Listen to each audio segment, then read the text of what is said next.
আমি বারবার দরবার যাইম দরকার নাই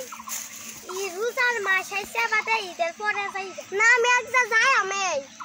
দরকার নাই কইছি না যাই আমি না তো লাগছে খাওয়া খাওয়া বন্ধ এ আচ্ছা আমি নানি বাচ্চাই আমি আচ্ছা আম্মা আচ্ছা নানি বাচ্চাই না আপা নানি বাচ্চাই মজা দরকার নাই কইছি না আচ্ছা আমি নানি বাচ্চা যাইলাম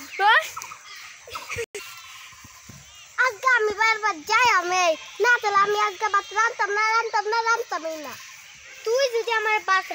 রান্না দেস তা তুই হনি জায়গা লাত মেরে বাড়িতে না আমি আজকে রান্তামই না আজকে যদি আমার না যাবার দাম বাড়তেন বিচার দেম আমি তোমাদের জায়গার বাত খাওয়াই কি কইছস মাগি